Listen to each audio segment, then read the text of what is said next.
America అధ్యక్షుడిగా ఎన్నికైన తర్వాత ఇమిగ్రేషన్ పై ట్రంప్ కీలక నిర్ణయాలు తీసుకుంటున్నారు. ఇప్పటికే H1B వీసాలపై కఠిన ఆంక్షలు అమలు చేస్తున్న ట్రంప్ యంత్రాంగం ఇప్పుడు గ్రీన్ కార్డుల విషయంలోనూ కఠినంగా వ్యవహరిస్తోంది. గ్రీన్ కార్డ్ హోల్డర్స్ విషయంలో అక్కడి చట్టాలను ట్రంప్ సర్కార్ కఠినంగా అమలు చేయాలని భావిస్తోంది. చట్టంలోని లొసుగులను ఉపయోగించుకుని గ్రీన్ కార్డ్ దారులను తగ్గించుకునేందుకు స్కెచ్ వేస్తోంది. ఈ నేపథ్యంలోనే ఉపాధ్యక్షుడు జేడీ వాన్స్ చేసిన వ్యాఖ్యలు గ్రీన్ కార్డ్ దారుల్లో కొత్త టెన్షన్ రేకెత్తిస్తోంది.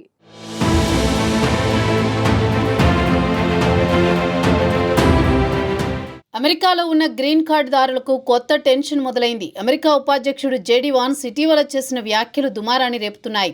గ్రీన్ కార్డ్ ఉంటే అమెరికాలో శాశ్వతంగా ఉండొచ్చని చాలామంది భావిస్తున్నారు. కానీ ఇకపై అలా జరగదని, గ్రీన్ కార్డ్ హోల్డర్లు అమెరికాలో శాశ్వతంగా ఉండే హక్కు లేదని తేల్చేశారు. ఈ నేపథ్యంలో ట్రంప్ సర్కార్ గ్రీన్ కార్డ్ హోల్డర్లపై ప్రత్యేక దృష్టి పెట్టింది. ఎయిర్పోర్ట్లో గ్రీన్ కార్డ్ దారులను బట్టలు విప్పి తనిఖీ చేయడం, తీవ్రమైన విచారణ వంటి సమస్యలు క్రమంగా పెరుగుతున్నాయి. ట్రంప్ రెండోసారి అమెరికా అధ్యక్షుడిగా ఎన్నికైన తర్వాత చట్టాలను కఠినంగా అమలు చేస్తున్నారు. ఎన్ఆర్ఐలు స్వదేశానికి వచ్చి ఎక్కువ రోజులుంటే ఇబ్బందులు తప్పవని నిపుణులు చెబుతున్నారు. దీనివల్ల ఎయిర్పోర్టుల్లో వారు విచారణకు గురవుతున్నారు. ముఖ్యంగా వీరిలో సీనియర్ సిటిజన్స్ ఉన్నట్లు తెలుస్తోంది. ఇటీవల గ్రీన్ కార్డ్ పొందిన జర్మన్ వ్యక్తి అనేక ఇబ్బందులు ఎదుర్కొన్నారు. జర్మన్కు చెందిన ఫాబియన్ ష్మిత్ మార్చి 7న అమెరికాకు వచ్చాడు. గ్రీన్ కార్డ్ హోల్డర్ అయిన ష్మిత్ మసాచుసెట్స్లోని లోగాన్ ఇంటర్నేషనల్ ఎయిర్పోర్ట్లో దిగాడు.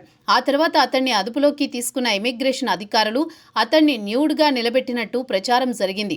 దీనికి సంబంధించి ప్రభుత్వం తనిఖీలు, హింసాత్మక విచారణలు ప్రారంభించడంతో అక్కడి గ్రీన్ కార్డ్ వినియోగదారుల్లో భయం మొదలైంది.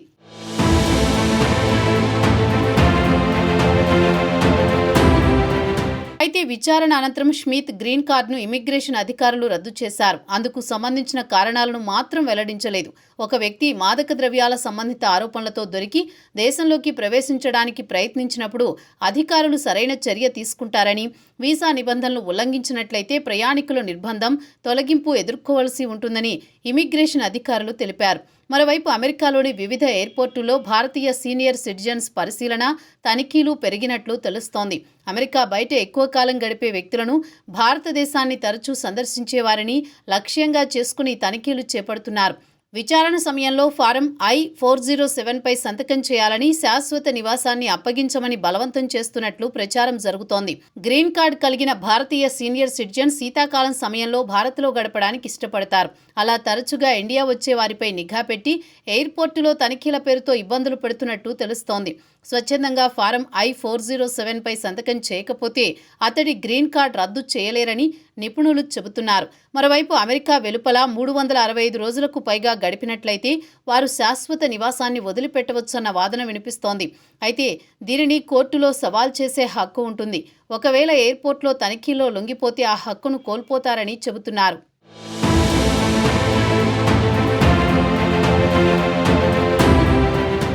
గ్రీన్ కార్డ్ రద్దు అనేది చట్టపరమైన ప్రక్రియ. ఎవరైనా గ్రీన్ కార్డ్ హోల్డర్ ఇమిగ్రేషన్ చట్టాలను ఉల్లంఘించినట్టు అమెరికా ప్రభుత్వం నిర్ధారిస్తే గ్రీన్ కార్డును రద్దు చేసే అవకాశం ఉంటుంది.